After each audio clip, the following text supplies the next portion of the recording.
From the unexplained to the mundane, come join us on a journey to the fringe. Hello and welcome to Journey to the Fringe, where it's always a good reminder that if you have to put out statements saying you're not a cult, you're probably a cult. Therefore, we are your hosts who refuse to answer this question, Taylor and Chelsea, here today following up on our part one of what I lied about in the first episode and what will be a 3-part series on the Falun Gong. The one thing I also forgot to mention in the first episode and now thoroughly confused you on which episode you're supposed to be listening to is that this is a litigious group. So I'm curious to see if anything comes of this. I doubt it. We're not big enough for them yet, but we walk a fine line sometimes. We do. We really do. Chelsea, do you remember much of our last episode? Not at all. Just kidding. Yes, I do. Okay, perfect. Guess I just listened to it as well. I had to follow. I know. I was actually going to say it's not a bad way to do that now. We did not record this all in one weekend like we usually do with our part series. But it's the week after, so here we are. Yeah. This episode's going to focus kind of on that same time period that we were just on. The next episode's going to focus more on the present. But for now, we're going to focus on Falun Gong and the parts I didn't really talk about in the last episode. I'm hoping for some answers to be questioned. No, questions Answers to be yeah, okay. Damn it. Why did I say that backwards? You're actually going to get a lot of answers that you were looking for. It's just whether or not they are correct answers. There's no way to know for sure. Okay. I will talk about it where it's conjecture. Okay. And it's not thoroughly established that this took place, but I think it will answer some questions for sure. We're going to start with our good friend Li Hongzhi. Chelsea, do you remember learning much about his past before he started Falun Gong? I believe we learned a little bit, didn't we? Yeah, we really learned that he was born in the 50s and that he worked for the army as a trumpeter. That's about it. I mean, yeah, we learned something. There's actually 2 competing biographies out there. One's published by the Chinese government. The other one is published by Li Hongzhi himself. No longer in print. Okay, none of those are going to be 100% correct, I feel like. Let's get a sense of who Li Hongzhi says he is and what he's done to start this off. Okay. It says that Li began instruction from Taoist and Buddhist masters from a very young age. In fact, at age 4, he was trained by Chuanjue, the 10th heir of the Great Law of the Buddha school. And by age 8, he had acquired, quote, the superb Great Law with supernatural powers, end quote. Okay, that's quite the accomplishment for a young child. Yes, and in fact, by age 8, he gained the power of invisibility and levitation. Incredible. Written by him, remember. I hope that my child does not acquire that talent. At least he got 8 years to figure it out. Master Chuan left him at age 12 to be replaced by a Taoist master, Baji Genren. And sorry, I don't know the actual pronunciations of these. There's no tones on these. This is just written in English. Well, I was taking your word for it. Baji Genren provided instruction on martial arts and physical skills at age 12. His third master arrived in 1972 from the Great Way School, Zhen Daozi, and he came from the Changbai Mountains near the North Korean border. Unlike Li's other spiritual tutors, Zhen Daozi wore ordinary attire and taught Li the way of inner cultivation through Qigong, stressing Xin Xing, which is the mind or moral character. Li's training in this period mostly took place under the cover of night due to the political environment of the Cultural Revolution. He finally had a 4th master, a woman from the Buddha school, who began instructing him in 1974. And after training with these 4 masters, Li's, quote, energy potency had reached a very high level, end quote. His personal development plateaued around this time, with the biography stating that Li was able to, quote, see the truth of the universe, many more beautiful things which have existed there for a long time, as well as the origin, development, and future of mankind, end quote. That's his biography. Why did he need so many masters? Did they just... Well, it's to learn from all these different disciplines. He had already reached a certain level of chi, where he had superpowers by age 8, but he needed to learn all the different aspects. Okay. It wasn't because he was like biting the other people who were learning. Or, you know, flunked out or something like that.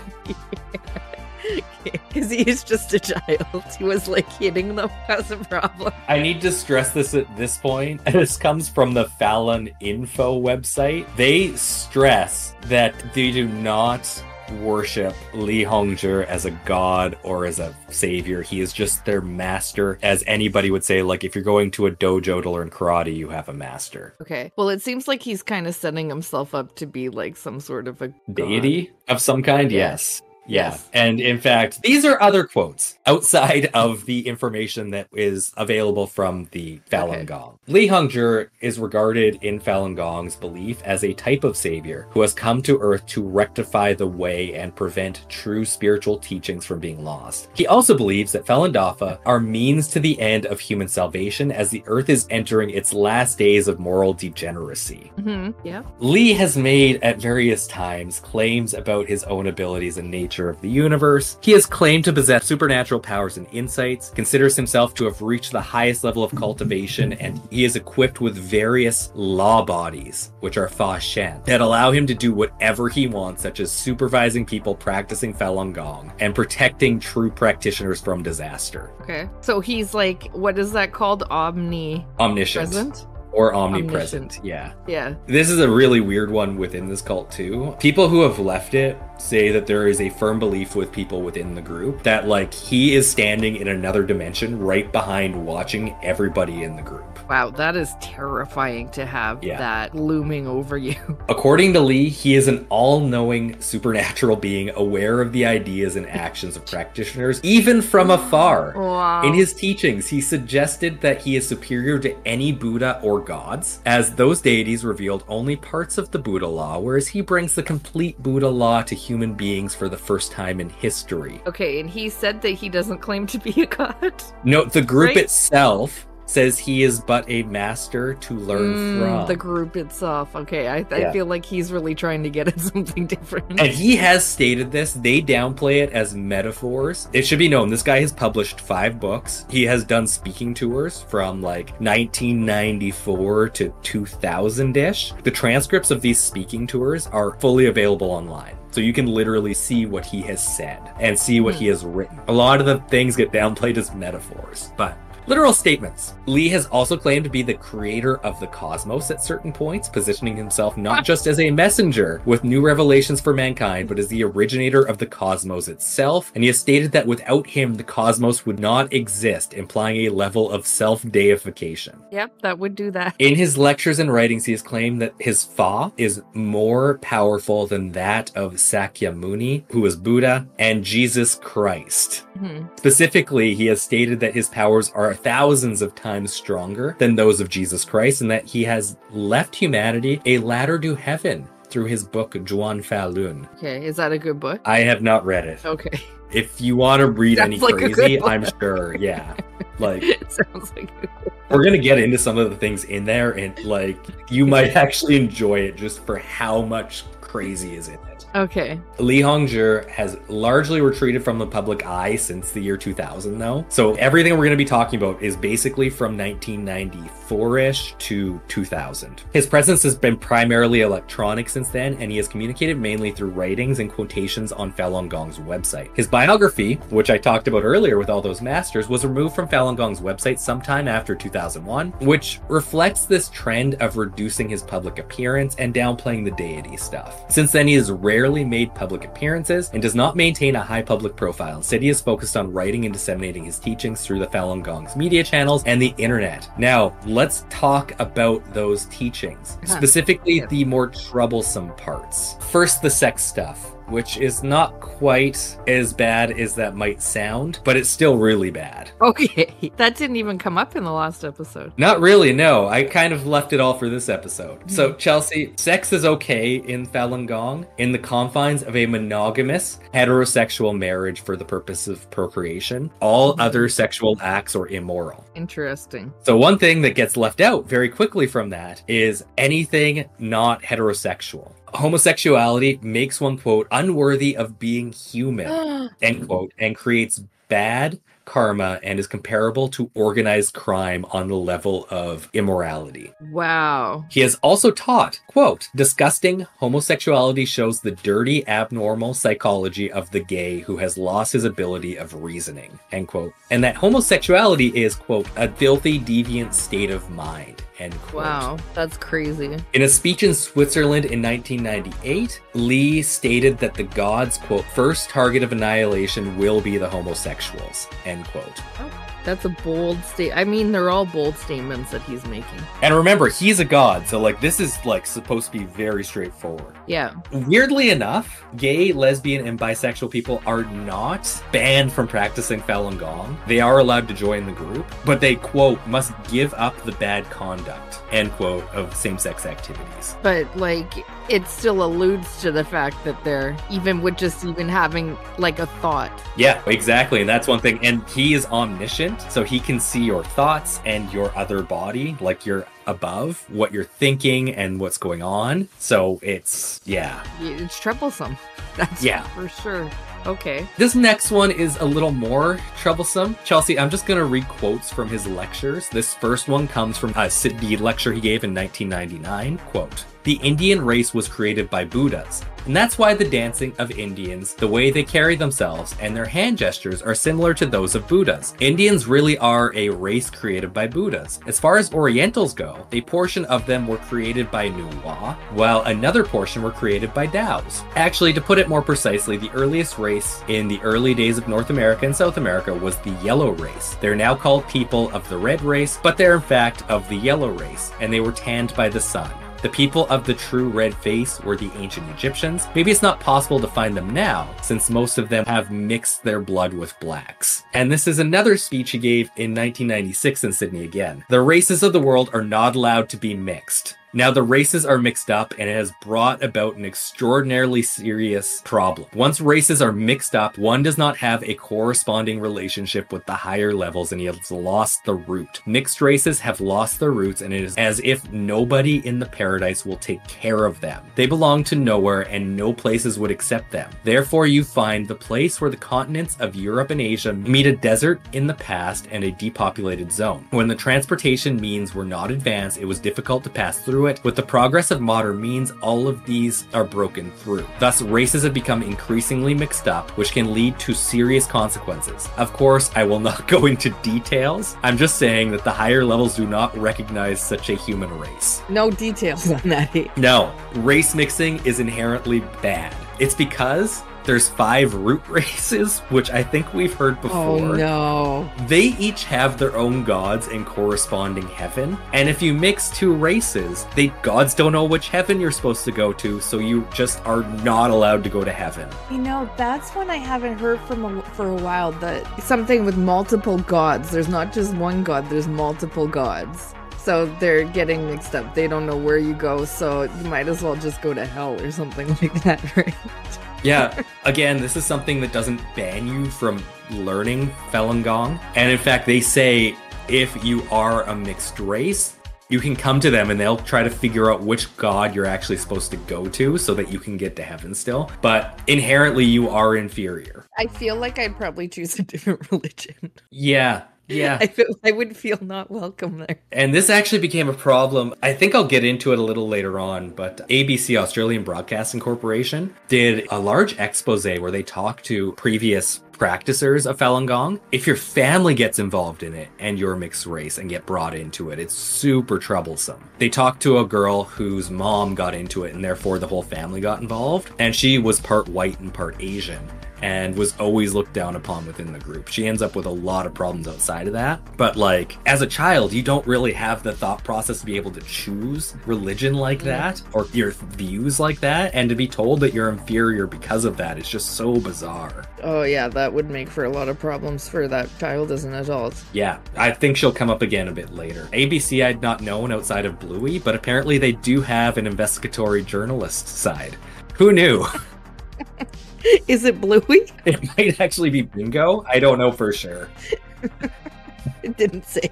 Didn't say. And of course, Chelsea, why you've came and listened to this episode now, let's get into the alien stuff. Yeah, let's do it. Lee, in the 90s, made repeated claims that aliens are responsible for scientific inventions through manipulation of scientists. In 1999, he gave an interview to the Time magazine. In this interview, he attributes the invention of computers and airplanes to aliens, and as bad things for society, as well as war and violence. They bring those things. Okay. Lee purported that in general, extraterrestrials also disguise themselves as humans in order to corrupt and manipulate humanity, but some practitioners only believe that is a metaphor that he's talking about again. For what exactly? I feel like those words are exactly what he thinks. Yeah. Lee also believes that aliens are attempting to replace humans through a cloning process in which human bodies would be cloned with no soul so that aliens can replace the soul and inhabit human bodies. Again, stated in that Times article. Are aliens still welcome, though, into the Falun Gong? No, they're bad. They're not welcome. Okay, this is the first time we've seen them say it's not good, but they are not welcome. These are all statements that come from this 1999 Times article. They're somewhat in the books, but very clearly stated to the masses is this by Lee. Aliens are invading the human mind. Aliens come from other planets and dimensions. Aliens introduce machinery such as computers and airplanes to humans. Aliens taught humans modern science. Aliens intend to replace humans. Aliens cause war. Aliens want to take over human bodies because human bodies are the most perfect thing in the universe. Unless they're mixed race or homosexual. And then probably the most bizarre thing that comes out of this interview, they talk about the superpowers that he has because of his teachings. And he says, oh yeah, enlightened beings, which you can become through Falun Gong, have the ability to levitate among other supernatural powers. And they ask him, like, have you seen people with these powers? And he's like, oh yeah, for sure. And they ask him, who has these? Who do you think he says? Probably like himself, Jesus Christ. Like a Buddha or something. Other deities, yeah? No, yeah. David Copperfield. What? He says that he saw David Copperfield walk through the Great Wall of China, and this was an instance of this power being used. Hold on, he's a magician. Yeah. I'm not sure what to do with that information. Okay. Does he know what a magician is? I think so, but still... He doesn't. He's an example of people who can levitate, too. What about Chris Angel? This is before Chris Angel, and again, this is like 2001 prior. All of the statements that we have from him. Oh my god. We do not have a statement on Chris Angel. And yeah, if you have access to a computer, which I don't know how you don't if you're listening to this podcast, go read this Times article. It is bizarre. It's available online. So, hello, David Copperfield. Yeah. Of all people. Not Jesus, David Copperfield. A magician who was known for, like, what are they, sleight of hands? Illusions. Yes. He's an illusionist. Oh, God.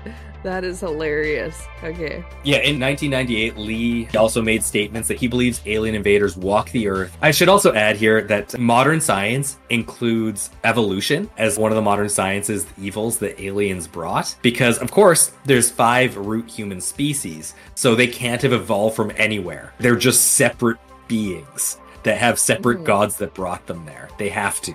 I wanted to finish off this alien part with, I referenced the Made in China journal in that first episode about the ufology study. There's a second portion of that article that I now want to reference. The most famous element of the popular Qigong ufology matrix described here is, of course, the Falun Gong, which entered the QSRA with its leader, Li, in July of 1993. It is unclear what role this event had in further dividing ufology into what can only be described as a two-line struggle, but it would certainly lead to major problems for the movement. Li's own beliefs about aliens and UFOs are relatively well known, but the question here is how the Falun Gong's involvement in the broader Qigong movement affected ufologists. In the post-1989 context, closer watch was kept on developments within the organization that broadly constituted civil society in China, with party members often joining groups or creating party branches within them. Being thus regularly apprised of what they considered the increasingly strange developments within the Qigong movement, and particularly the Falun Gong withdrew from or was thrown out, accounts differ, of the QSRA in March of 1996, but this in no way saved the latter and the broader movement from continuing to experience internal struggles and problems within the state. Chinese ufologists in the 1990s, like many other fields of social activity, attempted to establish ufology with Chinese characteristics in a very different way, but with the stamping out of radical Qigong thought and the disappearance of mass mobilization in the field of science, Chinese ufology, insofar as it officially exists, ceased to differ from the ufology of the History Channel or the glossy UFO magazines in any discernible way, but another ufology was possible, where manifestation of alien contact do appear that may involve something more than this. The agents of the Chinese Anti-Cult Association, created in October of 1999, precisely in the suppression of the Falun Gong, are ever vigilant and waiting to expose them. This happened, for instance, last year, 2018, when Liu Boyang, a PhD student in astrophysics at the National Astronomical Observatory under the Chinese Academy of Science, launched a public campaign to denounce online cult tendencies around aliens, which prompted Chen Xingqiao of the China Buddhist Association to write the lengthy, quote, study of the cult teachings of alien systems, end quote, on behalf of the Anti-Cult Association, currently posted on the website of the People's Government of Jinghe County, Xinjiang. With so many of the state apparatuses today committed to policing and preventing the emergence of new things and actually existing ufology in China in such a moribund condition, we are far away now from the possibilities that existed in the 1990s for either a Chinese ufology or a socialist ufology. That's the end of that article. But yeah, that's that link in that needed the alien background of the Falun Gong to fully get why it was weeded out there. Yeah, that makes sense. I think that answers some of the questions that you had about it from the previous episode, though, right? Like, Lee actually started using ufology in his writings and talking about aliens and how they brought these demonic things to us, like evolution and computers. And that it's evil. But they weren't associated anymore with that portion of... They were both through the QSRA. Right, that's what it was. Ufology was studied through that, and that was the crackdown. And then they weren't associated anymore, right? In the other episode, they ended up not being a part of it. They ended up getting basically cut out. There's no way to, like, practice it through a government body, because they found that radical Qigong groups ended up taking it on and using it for cult-like practices. So they said, maybe we shouldn't have a government body for this. I'm really loving how out there this is getting. This is crazy. The next part of their teachings that is very concerning. First off, I need to mention, they do not state this. This is kind of an implicit part of their practice. But adherents to Falun Gong claim that the techniques taught by Li are a replacement to actual medicine. Falun Gong claims that sickness is a result of past life transgressions and current life transgressions as bad karma. Because Falun Gong teaches that sickness is the result of these karmas, followers often forego medical treatment, sometimes even in life-threatening situations. Former Falun Gong practitioner Ben Hurley noted that several fellow practitioners died as a result of refusal to seek medical treatment, hiding their illnesses from their own families, and believing that their diseases were caused by their, quote, lack of religious thoughts. That sounds bad. And the guy was probably like, I can read your thoughts. I need to say they do not tell people not to go seek medical treatment. It'll come up again later, but they say Falun Gong can cure all diseases. So really, if you get a disease, you're not practicing Falun Gong hard enough, and they can read your thoughts. So if you seek outside medical treatment, that just means that you are failing in your faith. This is also crazy. Like, what if they're giving it all they got and they're being told, like, you're not practicing hard enough? No, you're just not practicing hard enough. This will come up again in the future. I just wanted to state this belief. And again, very clearly on their website that they talk about, where they also say they're not a cult, they do not stop people from seeking medical treatment. But at the same time, implicitly, you can't go and seek medical treatment outside of the group, because that means you're not practicing hard enough, and Lee will know that. Next, their treatment of people who had joined the faith and then leave it. Let's just go with a quote. This is from Lee. With human beings, when a being can obtain the Fa today in history, it's no ordinary thing. He's so fortunate. But as soon as he loses the Fa, do you know what he faces? It's really horrific. Because when he fails to fulfill the major responsibilities and the huge missions that were bestowed upon him, then, accordingly, that's like the inverse of a being's consummation. And he will truly have to enter the gate of no life. You folks can't just go and abandon a person without trying hard enough. No matter what kind of mistake someone has made or what kind of a person he is, I still want to give him a chance. Of course, in human society, there are, after all, a number of people who aren't good enough anymore. So just let them be. Today, I'm mainly saying that our Dafa disciples need to do better, and we should cherish those who have obtained Fa. So you are going to be sent to the gate of no life if you leave the practice, which is like the worst state of being. Basically, you lose living entirely. What about for us who have never practiced Falun Gong or who have no interest in practicing Falun Gong? See, that's actually better because your life force will at least still continue on. If you reach Fa and then leave, your life force discontinues. That's like the worst thing you could do. That's the worst thing, yeah. Well, no, I mean, you could also be not straight or... No, but you can still come there and just not do that anymore. We can teach you. I just feel like you can't just do that. Here, let's bring this mixed Asian white child to Buddha and Jesus, and we'll just see which one wants them. We'll figure it out. Oh, I forgot to mention in that part too. Most people think of China as a very homogenized group. It's just Chinese people. It's 56 different ethnicities that are acknowledged within the borders of China, not all of which would be represented by just one race. Like, quite a few of them will be considered mixed races. Oh, I didn't know that either. Yeah, the largest group does make up 90% of the population, but there are 56 different ethnicities, including them. In 10% of it? Yeah. Okay. Like, Tibetans are considered their own race within China. Uyghur. Okay. Yeah. I believe Kazakhis are in there, too. There's a ton, and, like, some of them only have, like, 50,000 people. Yeah. But if you're in a country of that many ethnic groups, to say race mixing is bad is not necessarily great under government sanctioning. Mm-hmm. Or was I? Right. So these are the teachings we didn't talk about in the last episode.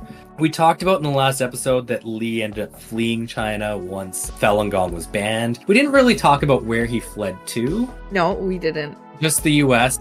Did he just like straight up ascend? Yeah, he just went straight up. He went to a different dimension so he could just watch everybody. But more specifically, he actually moved to upstate New York. They acquired 1.59 square kilometers of land in an area known as Deer Park Township in Orange County, upstate New York. Is registered as Dragon Springs Buddhist Incorporated. Kelsey, I need you to look up Dragon Springs just to see what it looks like. Okay, this looks... It's a compound. There's the security guard with a fence. It's definitely Asian looking. Yeah, and in the middle of like rural New York. Yep, this is weird. This definitely looks like a cult.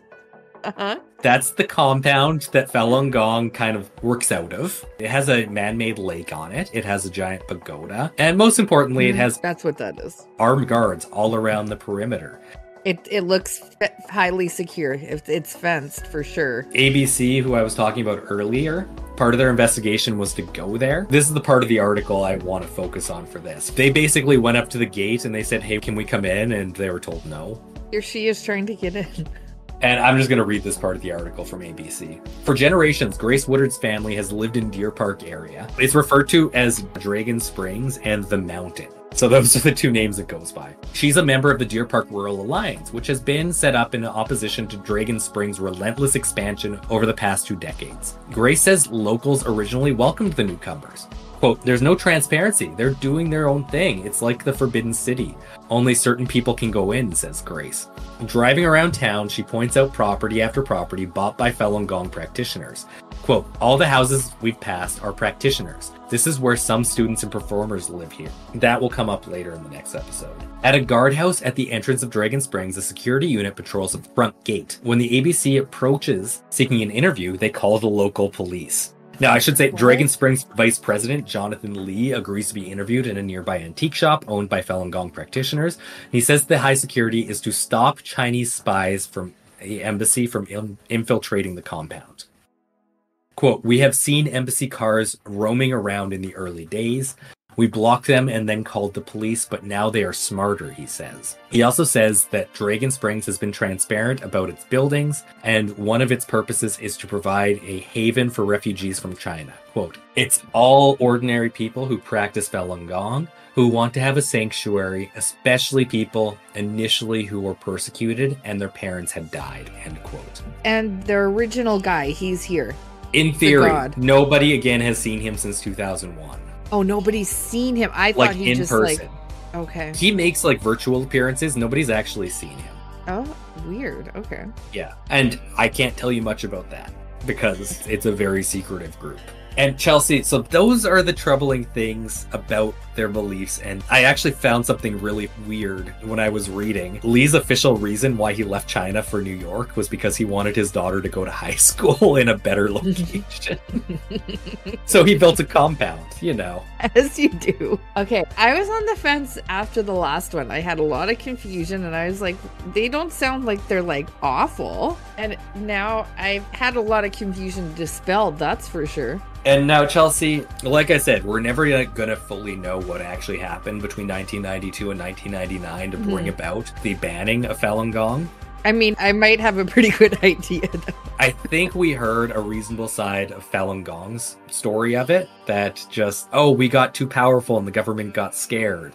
I'm just going to say, this is not a website that's still up. It's on the Wayback Machine. It's exposingthefalungong.org. It is well cited. It's written by a journalist by the name of Samuel Luo, but I think he does a pretty good job of explaining what he thinks happened from the Chinese government's point of view. So let's learn. The justification provided by the Chinese government has been ignored and discounted by the Western human rights groups, media, and politicians. In the West, the Chinese government has the image of a tyrant. It's human nature to conclude, once a villain, always a villain. Nevertheless, the story behind the ban needs to be told. Master Li and the Falun Gong organization were held responsible for the deaths of 1,404 practitioners occurring between May 1992 and July 1999. Of these, 1,218 died as a result of refusing needed medical treatment, 37 died while practicing the exercises, 109 committed suicide, and 40 died of unidentified causes. The Chinese government charged that Falun Gong's advocacy and practices of abandoning medical treatment endangered the physical and mental health of Falun Gong practitioners as well as public health. The first documentation of deaths of Falun Gong practitioners was from the article Expose of the Swindler Li Hongzhi, written by Li's earliest followers in 1994. In Chanshan City alone, the expose documented many ills among practitioners. 7 died, 1 went into a coma, 3 fell unconscious during their exercises, and 1 became psychotic. These ills occurred during the first 2 years of Falun Gong's existence in Chanshan City. The names and workplaces of these practitioners were provided for verification. 5 years before the Chinese government made its charges, this expose accused Master Li of endangering the health and life of his followers by urging them to substitute needed medical treatment with his supernatural healing powers. In addition to the cases reported by the expose, testimonials written by Falun Gong practitioners published on the Falun Gong's own website also validated some of the cases. Jing Yo Ming, the daughter of Ma Jinxiu, whose death was one of the 1,404 cases reported by the Chinese government, believed her mother's death was not the responsibility of Master Li and the Falun Gong. In her account, her mother had been diabetic for 16 years before joining the Falun Gong in 1996, and she had been taking, quote, more than 30 prescribed pills daily, end quote. Shortly after picking up Falun Gong, quote, my mother's health improved miraculously, end quote. Miss Jin says, as a result, quote, she stopped taking medicine, end quote. Then in the middle of 1997, Ma's condition suddenly deteriorated. She was taken to the hospital where she later died. Miss Jin argues that before her mother's death, she was treated in the hospital. Therefore, the problem of refusing medical treatment did not occur. Yike. In a carefully crafted response to these accusations, Li stated this. Some sources claim that I forbid people to take medicine. Actually, that is absolutely untrue. I have simply explained the relationship between cultivation and practice and taking medication. I have enabled more than 100 million people to achieve health. Countless terminally ill patients have recovered and become healthy. This is a fact. As for those who are critically ill or mentally ill, I have always advised against them learning Falun Gong. Yet some people nonetheless insisted on learning it without my knowledge. In that case, is it fair to call this kind of individual who died of his own illness my disciple? It does end on a question. Wait. I think yes, it is. He also knows everything. He is self-proclaimed that he is omnipresent. So how could anybody do anything without his knowledge? That's the end of that quote. The article continues from here. Lee has made giving up medical treatment, quote, an enlightenment quality, end quote, that his followers should strive for. Yet he always denies it in public. Does Lee define for his recruiters edification what exactly constitutes a, quote, terminally ill or critically ill patient, end quote? He doesn't. His argument is simply a pretext to rid himself of responsibility. Lee was aware of the sudden death of his followers, but he gave different explanations. In 1995, in the first of his 2 directives that addressed the issue, Lee characterized the sudden death of practitioners as a, quote, prominent problem, end quote, and explained its real cause. Again, another quote from Lee from the time. Oh boy. A prominent problem. At present, there is a prominent problem. When some students' primordial spirits leave their bodies, they see or come into contact with certain dimensions at certain levels. Feeling that it is so wonderful and that everything there truly exists, they won't want to return. This has resulted in the death of their flesh bodies. I have addressed this problem before, so when your primordial spirit goes out, no matter how wonderful you find those places, you have to return. End quote. I'm sure most people try. Sometimes you just can't. Jeez.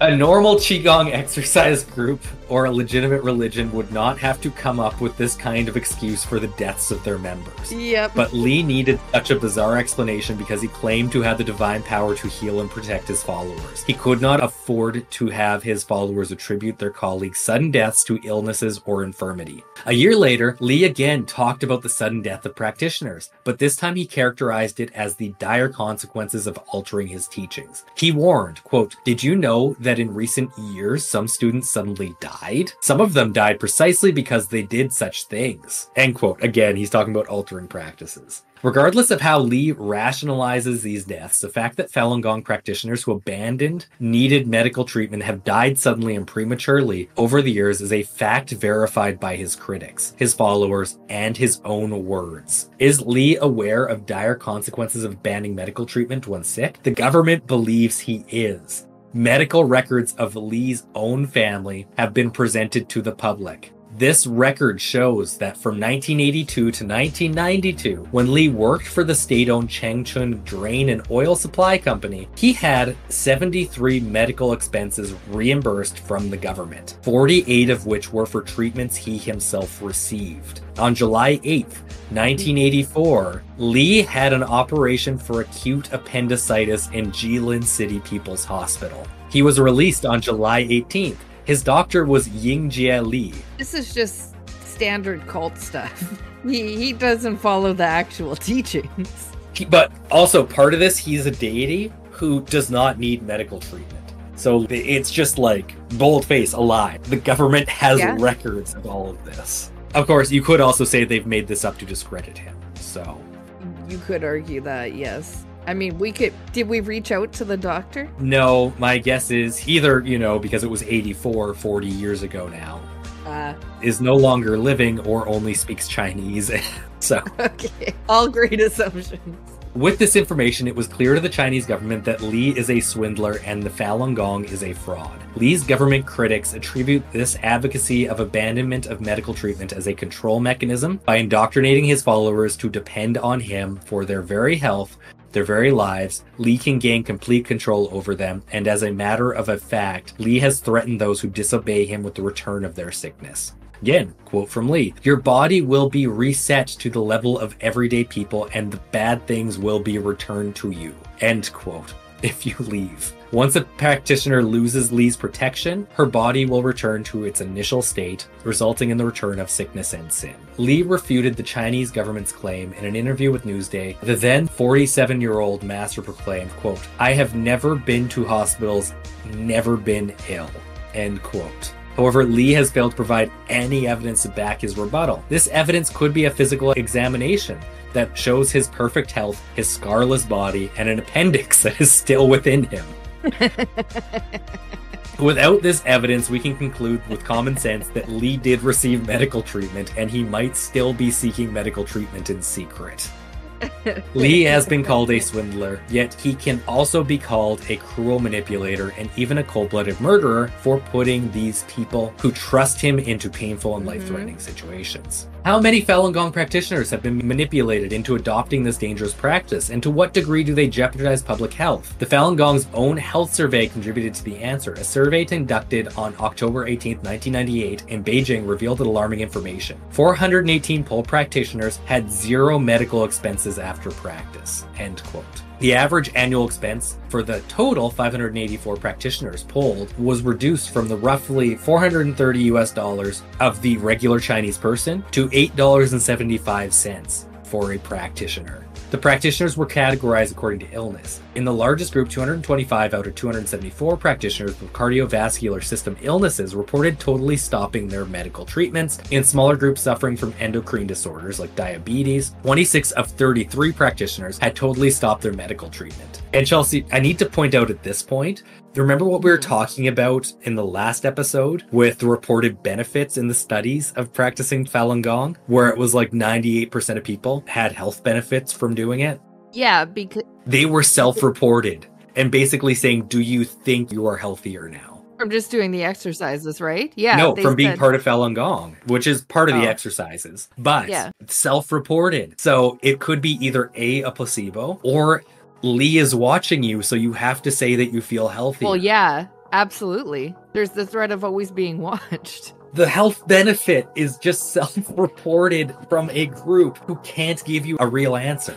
Well, not only that, they can't seek any medical attention, so they don't know for sure. No, exactly. Let's continue on. The two important points need to be made here. One, Falun Gong practitioners were not poor people who could not afford treatment. They have received medical care before they were indoctrinated in the Falun Gong. 69.2% of practitioners in this survey were 51 and older, who had worked under China's old socialistic system and therefore were entitled to a sizable or full amount of medical expense reimbursement from the government. 2. Practitioners in the affluent Western countries have also adopted the dangerous practices of abandoning medical treatment. Dr. Palmer from Canada notes that, quote, within the Falun Gong community, there is a considerable social pressure on practitioners to abandon conventional medicine, end quote. And this author's parent in the United States, who have medical insurance, refused needed medical treatment when seriously ill. The scariest and deadliest infection, and this shows when this article is from, it's from 2008, that broke out in China and spread elsewhere in recent years was SARS, caused by a deadly virus strong enough to live up to 24 hours outside of the human body and transmissible by air. In 2003, it contaminated 7,864 people and killed 643 in days worldwide. Many of its victims were medical professionals, nurses, and doctors who were at the front line battling this virus. The ban on Falun Gong in 1999 might have saved China and even the world from a pandemic. To understand how the Falun Gong could have jeopardized the containment of SARS, we need to first understand the containment of the deadly virus and the group's position on SARS. Without a known cure, the only hope for survival and for containment of the deadly virus were early detection and quarantine. All those infected, as well as all who had close contact with them within a 2-week period, had to be quarantined.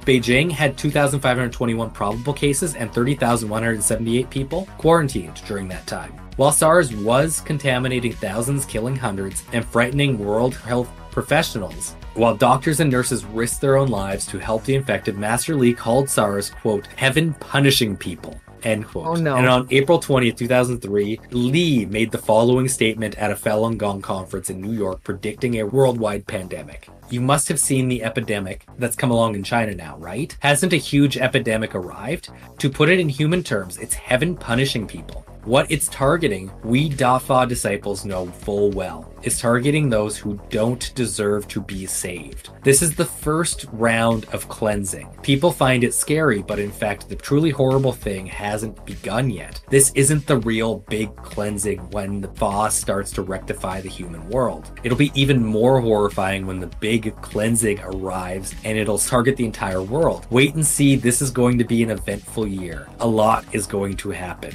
End quote. That is a quote right from them, correct? That's a quote right from Li. Okay, and that's not the government saying that he said this. No. I can see the dangers. I'm starting to see them. My first hint was David Copperfield.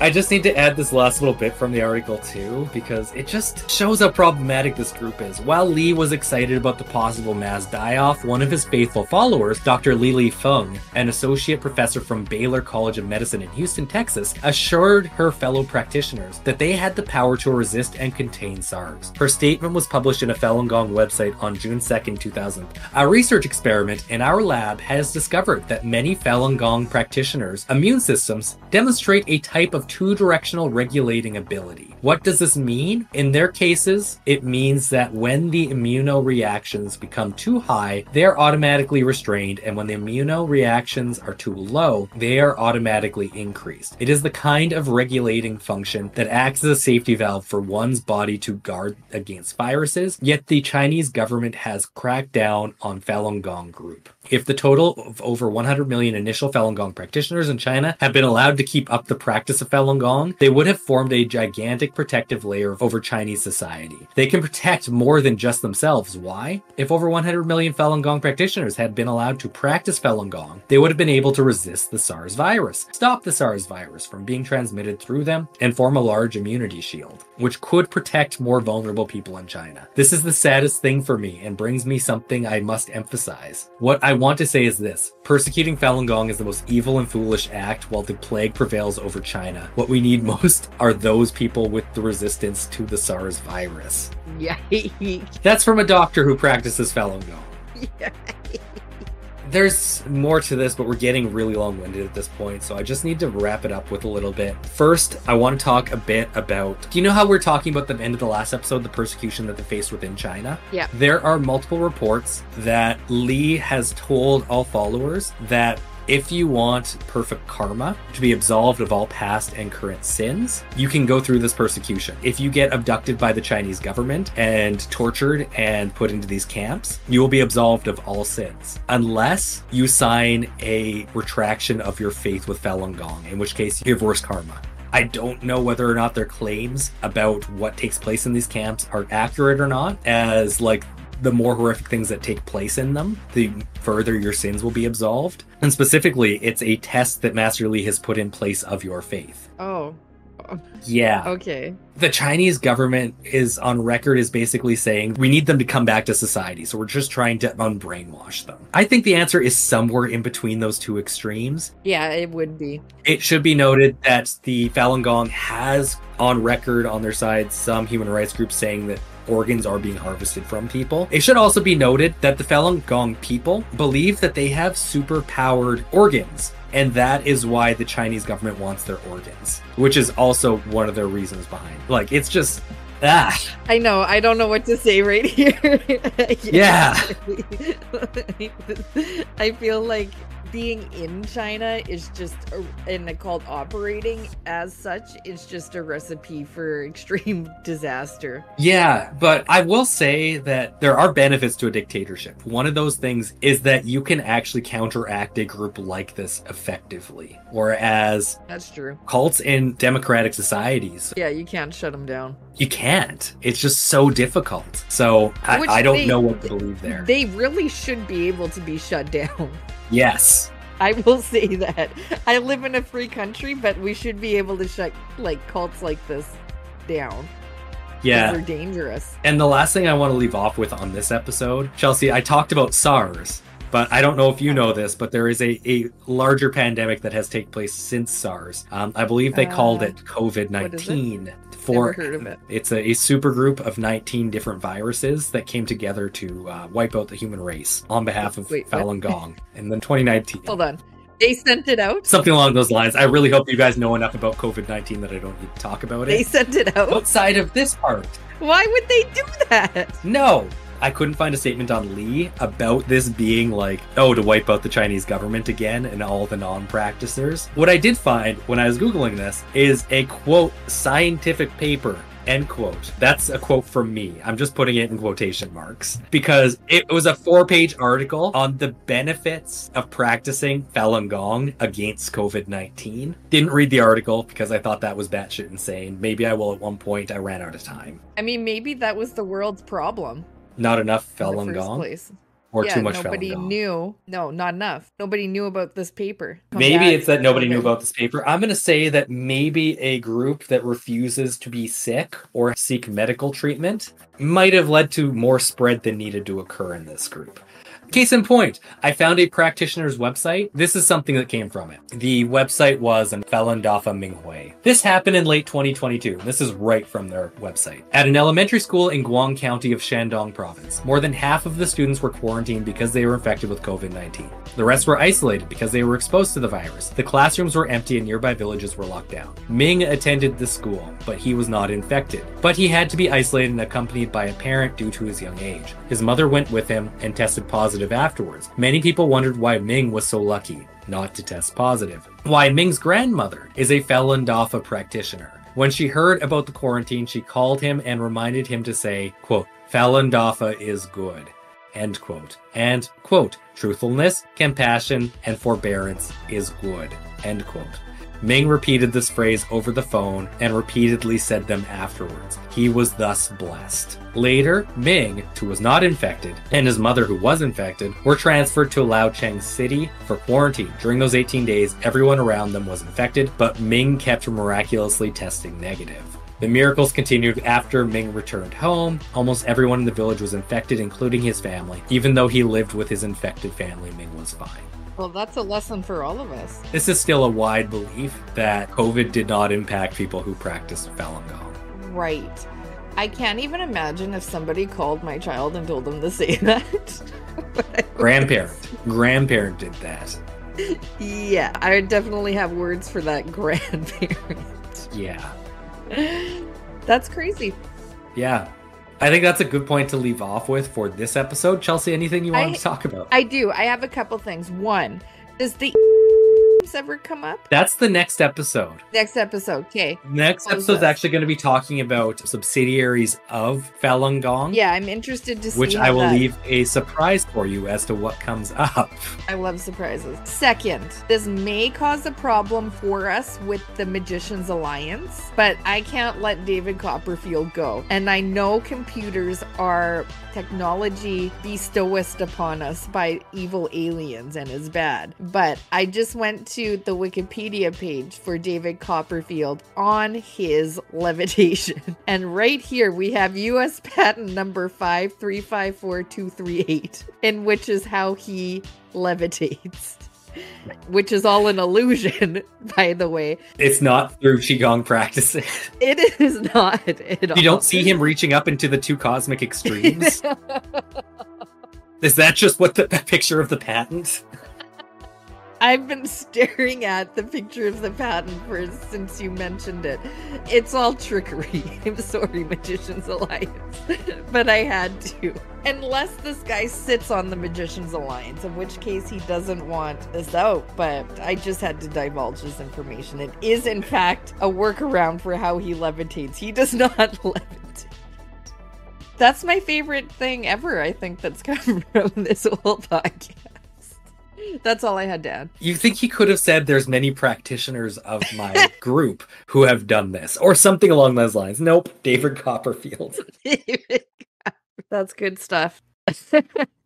That was a wild ride. Stay tuned for next week where we talk about the subsidiaries. Anyhow, for the meantime, I have been Taylor here with Chelsea. We are Journey to the Fringe. Thank you all for listening and we'll see you next week.